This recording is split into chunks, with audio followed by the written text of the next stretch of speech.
ہمیشہ خوش رہا کرو، کیونکہ یہ بہترین انتقام ہے ان کے لیے جو آپ کو اداس دیکھنا چاہتے ہیں۔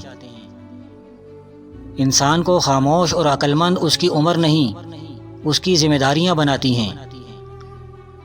جہاں دوسروں کو سمجھانا مشکل ہو جائے، وہاں خود کو سمجھا لینا بہتر ہوتا ہے۔ زخم کھا کر بھی مسکرانا اور ناخوش ہوتے ہوئے بھی خوش رہنا، دراصل یہی ہماری اصل طاقت ہوتی ہے۔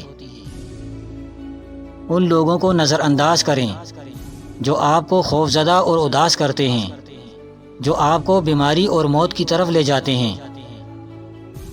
دو چیزیں اپنے اندر پیدا کر لو، چپ رہنا اور معاف کرنا، کیونکہ چپ رہنے سے بڑا کوئی جواب نہیں اور معاف کر دینے سے بڑا کوئی انتقام نہیں۔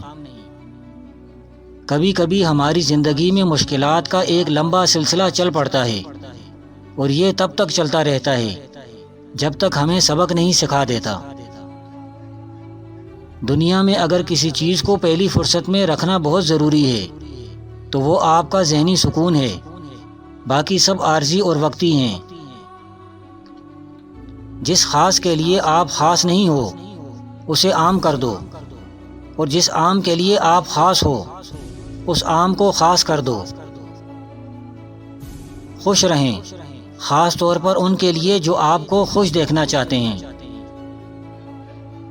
اگر کوئی آپ سے جلتا ہے تو پھر آپ کا فرض بنتا ہے کہ اسے پوری ذمہ داری سے جلائیں۔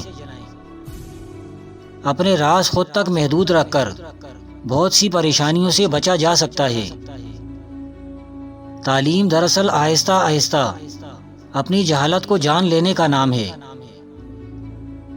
تنہا بیٹھا کرو، تمہیں سب سوالوں کے جواب مل جایا کریں گے۔ زندگی میں موقع دینے والے کو دھوکا اور دھوکا دینے والے کو موقع کبھی نہ دینا۔ جتنا زیادہ سوچو گے اتنا زیادہ اذیت میں رہو گے۔ یا تو خود کو مضبوط کر لو یا مصروف کر لو۔ منزل ملے نہ ملے بات کی بات ہے، ہم کوشش بھی نہ کریں یہ غلط بات ہے۔ ہم کچھ لوگوں کی زندگی میں 12ویں کھلاڑی کے طور پر ہوتے ہیں۔ جب کوئی اور دستیاب نہ ہو تو پھر ہمارا انتخاب ہوتا ہے۔ پاؤں کو مٹی سے بچانے کا طریقہ جوتا پہننا ہے، نہ کہ سارے شہر میں قالین بچھانا۔ مسکراہٹ تمہاری زندگی میں مزید 10 سال کا اضافہ کر دے گی۔ اپنی غلطی جلد ہی تسلیم کر لینی چاہیے، اور جب آپ درست ہوں تو خاموش رہا کریں۔ میں نے زخم جیسا کوئی استاد نہیں دیکھا، اس لیے زندگی میں چوٹ لگنا لازمی سمجھتا ہوں۔ باپ چاہے کتنا ہی بوڑھا ہو جائے، ہر گھر کا مضبوط ستون وہی ہوتا ہے۔ ہمارا سب سے بڑا مسئلہ یہ ہے کہ ہم کسی کی بات کا جواب دینے کے لیے سنتے ہیں بجائے اس کی بات سمجھنے کے لیے۔ کسی کو اس کے ماضی کی وجہ سے مت پرکھو، شاید اس نے وہ جگہ چھوڑ دی ہو۔ کبھی کبھی سب کچھ جانتے ہوئے بھی چپ رہنا عقل مندی کی نشانی ہوتی ہے۔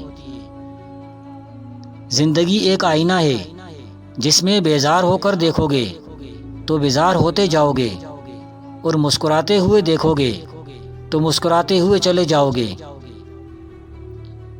دکھ انسان کو نہیں توڑتا، بلکہ دکھوں میں اپنوں کے رویے توڑ دیتے ہیں۔ جب تمہارے رشتہ دار تمہارے خلاف بولنے لگ جائیں تو سمجھ جانا تم کامیابی کی طرف گامزن ہو۔ دنیا تمہاری عزت کیوں نہیں کرتی؟ انسان کی عزت کا راز 3 چیزوں میں ہے: کسی سے حاجت نہ چاہو، کسی کو برا مت کہو، کسی کے مہمان کے ساتھ مت جاؤ۔ اگر کوئی تمہارا دل توڑے تو اس سے اپنا بدلہ ایسے لو کہ اسے معاف کر دو، کیونکہ تمہارا معاف کرنا اسے ساری زندگی شرمندہ کیے رکھے گا۔ جو چیز بغیر محنت کے حاصل ہوتی ہے اس کی قدر و قیمت نہیں ہوتی۔ جو لوگ سوال نہیں اٹھاتے وہ منافق ہیں، وہ لوگ جو سوال نہیں کر سکتے وہ احمق ہیں، اور جن کے ذہن میں سوال ابھرتا ہی نہیں وہ غلام ہیں۔ ہر اذیت کی ایک مدت ہوتی ہے، جس کے گزر جانے کے بعد نہ تو درد کی شدت پہلی جیسی رہتی ہے اور نہ اسے سہنے والا انسان پہلے جیسا رہتا ہے۔ بڑھاپے میں آپ کو روٹی آپ کی اولاد نہیں بلکہ آپ کی دی گئی تربیت کھلائے گی۔ نصیحت تو سچی بات ہے جسے ہم کبھی غور سے نہیں سنتے، اور غیبت وہ بدترین دھوکہ ہے جسے ہم پوری توجہ سے سنتے ہیں۔ جتنی ذہانت کسی کی بات کا جواب دینے کے لیے ضروری ہے، اس سے کہیں زیادہ ذہانت اس کی بات کو سمجھنے کے لیے ضروری ہے۔ کوئی بھی چیز اتنی مضبوط نہیں ہے جتنی خاموشی۔ ناکامی کے اسباب ہمیشہ آدمی کے اندر ہوتے ہیں، مگر وہ انہیں دوسروں میں تلاش کرتا ہے۔ بد اخلاق انسان کی مثال اس ٹوٹے ہوئے گھڑے کی طرح ہے جو قابل استعمال نہیں رہتا۔ بہترین دنوں کے لیے برے دنوں سے لڑنا پڑتا ہے۔ زندگی میں جب بھی ہمارا خود سے سامنا ہوتا ہے تو سمجھ آتا ہے کہ ہم نے دوسروں کی خاطر اپنا کتنا دل دکھایا ہے۔ غصے کے وقت برداشت کا ایک لمحہ تمہیں ہر بار شرمندہ ہونے سے بچا سکتا ہے۔